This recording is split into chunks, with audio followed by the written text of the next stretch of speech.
Hello everyone, আমার একটি নতুন ভিডিওতে তোমাদের সকলকে জানাই অনেক অনেক স্বাগত। আশা করি তোমরা সবাই খুব ভালো আছো আর আমিও খুব ভালো আছি। আজকের বারটা হচ্ছে সোমবার আর এখন বাজে সকাল 7:30। এই রাতের বেলা একটু চিয়া সিড ভিজিয়ে রেখেছিলাম, ওটাই সকালে একটু গরম জল আর লেবুর রস দিয়ে মিশিয়ে খেয়ে নিলাম। আর তারপরে একটু চায়ের জন্য জল চাপিয়েছি আর চা পাতাটা দিয়ে এবার এটা ঢাকা দিয়ে রেখে দিলাম, এটা ভিজুক। আর এই যে আজকে আমি বানাচ্ছি এত সকাল সকাল চিকেন বিরিয়ানি। কালকে রাতেই ম্যারিনেট করে রেখে দিয়েছিলাম চিকেনটাকে, আর এখন আমি ফ্রিজ থেকে বের করে একদম ডিরেক্ট বসিয়ে দিলাম। ওদিকে চিকেনটা হতে থাক, আমি ততক্ষণে ওই চালটাকে ধুয়ে নিয়েছি আর এদিকে আলুটাও একটু ভাজতে বসিয়ে দিয়েছি। আলুগুলো ভাজা হয়ে গেছে, এবার একে একে আলুগুলোকে এখানে তুলে নেব। আর তারপরে এই পেঁয়াজ কেটে রেখেছি বেরেস্তা ভাজার জন্য, তো সেটাকেও এবার ভাজতে দিয়ে দিলাম। সমস্ত কিছু না আগের দিন রাতেই জোগাড় করে রেখেছিলাম। আর এইদিকে ওই চিকেনটা রান্না হচ্ছে, ওটার ঢাকাটা খুলে আলুগুলোকে এখানে দিয়ে দিচ্ছি, নাহলে আলুগুলো আবার ভালোভাবে সেদ্ধ হবে না। আলুগুলোর মধ্যে না ওই কাঁটা চামচ দিয়ে আমি একটু করে ফুটো করে দিয়েছি, যাতে এই যে সমস্ত কিছু মশলাগুলো যাতে আলুর মধ্যেও হালকা ঢোকে, ভালো লাগে তাহলে বেশ খেতে। আর এইদিকে বেরেস্তাটাও ভাজা হয়ে গেছে, এবার এটাকে সাথে সাথে তুলে নেবো, নাহলে দেখতে দেখতে পেঁয়াজটা পুড়ে যায়, মানে বোঝাই যায় না কীভাবে কালারটা চেঞ্জ হয়ে যায়। বেরেস্তাটা তুলে নিয়ে খুন্তি দিয়ে একটু ছড়িয়ে দিচ্ছি, তাহলে ওই গরম ভাবটা বেরিয়ে যাবে, বেশ মুচমুচে হবে জিনিসটা। আর এইদিকে একটু জল বসিয়ে দিয়েছি, তাতে গোটা গরম মশলা দিয়ে দিলাম, একটু নুন দিয়ে দিয়েছি, তারপরে লেবুর রস তেল দিলাম। এবার জলটা গরম হলে চালগুলোকে এর মধ্যে দিয়ে দেবো। আজকে সকাল সকাল বিরিয়ানি করার কারণ হচ্ছে অরিন্দম আজকে অফিসে নিয়ে যাবে বিরিয়ানিটা, তো ওর একজন কলিগ আছে তাকেই খাওয়াবে বলেছিল। এখানে ব্যাঙ্গালোরে বিরিয়ানিটা তো পুরো আলাদা খেতে, তো কলকাতার বিরিয়ানিটা ওকে খাওয়াবে বলেছিল। আর এইদিকে আমি একটুখানি গরম দুধ নিয়ে তাতে কয়েকটা কেশরের ধাগা দিয়ে দিলাম ভেজানোর জন্য, আর ডিমটাও একদিকে বসিয়ে দিলাম সেদ্ধ হবে বলে। আমার ভাত রেডি হয়ে গেছে, চিকেন রেডি, সমস্ত কিছু রেডি। তো চলো এবার আমি একটু চাটা খেয়ে নিই।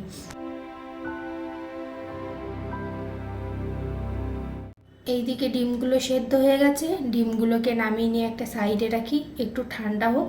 ততক্ষণে আমি এই পুদিনা পাতা ধনে পাতা এগুলোকে একটু কেটে নিই। এই বিরিয়ানিতে পুদিনা পাতা ধনে পাতা দিলে একটা আলাদাই ফ্লেভার আসে, আমার পার্সোনালি খুবই ভালো লাগে এই ফ্লেভারটা। তো তোমরাও যারা বানাও একবার ধনে পাতা পুদিনা পাতা দিয়ে বানিয়ে দেখো, মানে যখন এটাকে ওই লেয়ার দেবো না, তখন প্রতিটা লেয়ারে অল্প করে করে একটু ছড়িয়ে দেবো। আর এইদিকে ওই কেশর দুধটার মধ্যে একটু বেশি করে দিয়ে দেবো কেওড়া জল আর অল্প দেবো গোলাপ জল, নিয়ে ভালো করে একটু মিশিয়ে নেবো। আমি আর আলাদা করে আতরের এখানে ব্যবহার করি না, কেননা কেওড়া জলের গন্ধটাতেই মানে হয়ে যায়, আর আতর দিলে অনেক বেশি বেশি গন্ধ লাগে, তখন আমার ভালো লাগে না ওইটার খেতে। আর এদিকে লেয়ারটা করে নিচ্ছি। প্রথমে কড়াইয়ের মধ্যে মানে যেটাই আমি চিকেন করেছিলাম ওইটার মধ্যেই প্রথমে ওই ভাতটা দিয়ে দিলাম, আর তারপরে চিকেন আর আলুর লেয়ারটাও দিয়ে দেবো এখানে। আর এটা দেওয়া হয়ে গেলে ওপর থেকে একটুখানি ওই বেরেস্তাটা দিয়ে দেবো, তারপরে ধনে পাতা পুদিনা পাতা যেটা কেটে রেখেছিলাম সেটা, তারপরে এই কেশর দুধটা দিয়ে দেবো, যেটা গোলাপ জল কেওড়া জল সমস্ত কিছু মেশানোই আছে, আর দিয়ে দেবো অল্প করে ঘি। তো এইভাবেই প্রতিটা লেয়ার আমি বানিয়ে নেব।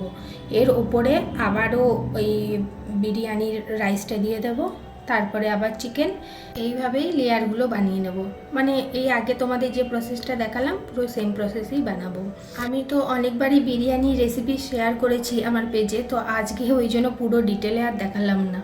তবুও বলে দিই যে বিরিয়ানির চিকেনটা আমি একটু দই, পেঁয়াজ, আদা, রসুন, কাঁচা লঙ্কা এগুলোকে একসাথে বেটে নিয়েছিলাম, আর একটু গোলাপ জল কেওড়া জল বিরিয়ানি মশলা ধনে গুঁড়ো জিরে গুঁড়ো, সামান্য স্বাদ অনুযায়ী নুন, আর অল্প একটু চিনি দিয়ে ওটাকে ম্যারিনেট করে রেখে দিয়েছিলাম সারা রাত, আর সেটাকেই পরের দিন সকালে রান্না করেছি আর কি। তো চলো এদিকে লেয়ারটা দেওয়া হয়ে গেছে, আবার উপর থেকে আমি এইদিকে যে বেরেস্তার পেঁয়াজটা সেটা দিয়ে দিলাম, তারপরে ধনে পাতা পুদিনা পাতা, আবার ওই রকম কেশর জলটা দিয়ে ওপরে আবার একটু অল্প করে ঘি দেবো, তারপরে এটাকে বন্ধ করে দেবো। এই যে একটুখানি ফুটো আছে ঢাকাটাই, ওটা একটা লবঙ্গ দিয়ে দিলাম যাতে গন্ধটা না বেরোয়। তারপরে গ্যাসে এটা চাপিয়ে দিলাম। তো ওইদিকে বিরিয়ানিটা হতে থাক, মানে ওটা দমে চাপালাম, নিচে একটা তাওয়া দিয়েছি, মিডিয়াম ফ্লেমে রেখে দিয়েছি, ওটাকে 30 মিনিট এখন রাখবো। আর এদিকে আমি একটু রায়তা বানিয়ে নিচ্ছি। এখানে শসা কেটে নিলাম, একটু বিট, তারপরে পেঁয়াজ, গাজরটা আমার কাছে ছিল না, নাহলে গাজরও দিতাম, আর এখানে 2টো কাঁচা লঙ্কা, ধনেপাতা।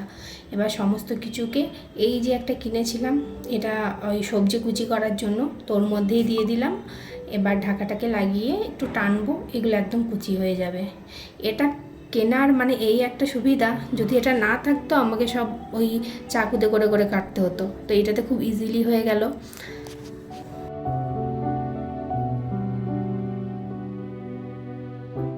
এবার একটা বাটি নিয়ে ওতে একটু দই দিয়ে দিচ্ছি, আর তারপরে অল্প একটু জল দেব, তার মধ্যে দিয়ে দিচ্ছি একটু নুন স্বাদ অনুযায়ী, অল্প একটু চিনি, আর এটাকে ভালো করে একটু ফেটিয়ে নেব।